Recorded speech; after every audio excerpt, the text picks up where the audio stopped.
meninggalkan solat 5 waktu merupakan dosa yang lebih besar dari semua dosa-dosa besar selain kesyirikan dan kekufuran. Di antaranya dinukil oleh Imam Ibnul Qayyim rahimahullah dalam kitab beliau As-Salatu wa Ahkamu Tarikiha. La yakhtaliful muslimuna anna tarkas salatil mafrudah amdan min a'zami dhunub wa akbaril kabair. Ulama tidak berbeda pendapat bahwasannya meninggalkan solat yang wajib dengan sengaja termasuk dosa yang paling besar. Wa anna ithmahu indallahi a'zam min ithmi qatlin nafs. Dan bahwasannya dosa meninggalkan solat itu di sisi Allah lebih besar daripada membunuh jiwa. Wa akhdhil amwal, dan merampas atau mengambil harta manusia dengan cara yang batil. Wa min ithmi zina, dan lebih besar daripada zina. Wa sariqah, dan mencuri. Wa syurbil khamar, dan lebih besar juga dari minum khamar. Lebih besar dari semua dosa-dosa besar, termasuk riba, korupsi, dan lain-lain. Padahal jemaah sekalian, membunuh jiwa itu dosa yang sangat dahsyat sekali, sangat besar. Tapi ternyata meninggalkan sholat lebih besar dosanya. Riba juga begitu, dosa yang sangat besar, dilaknat pelakunya. Tapi ternyata meninggalkan sholat, sepakat ulama, lebih besar dosanya. Orang satu negara benci kepada koruptor karena korupsi adalah dosa yang sangat besar. Kita pun wajib benci. Tapi ternyata meninggalkan sholat disepakati ulama lebih besar dosanya daripada korupsi.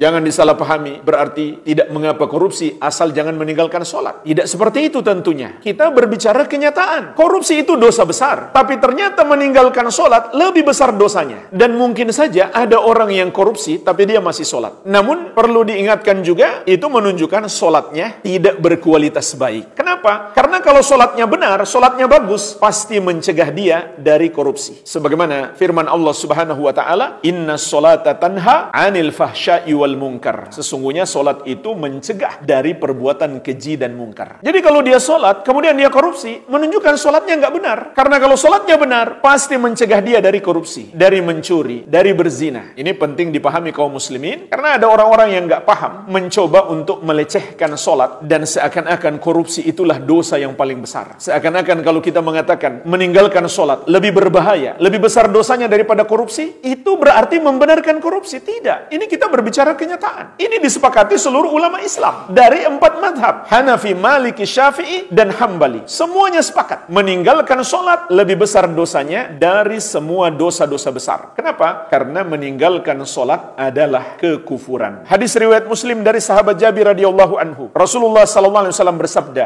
"Inna bainar rajul wa bainas syirki wal kufri tarkas sholah." Sesungguhnya antara seseorang dengan kesyirikan dan kekafiran adalah meninggalkan sholat. Begitu pula dalam hadis yang diriwayatkan Imam At-Tirmidzi dari Buraidah radhiyallahu anhu, Rasulullah sallallahu alaihi wasallam bersabda, "Al-ahdu alladzi bainana wa bainahumus shalah, faman tarakaha faqad kafar." Perjanjian antara kami dengan mereka adalah salat, barang siapa meninggalkan salat maka dia kafir. Al-Amwah, menemani ibadahmu juga hijrahmu.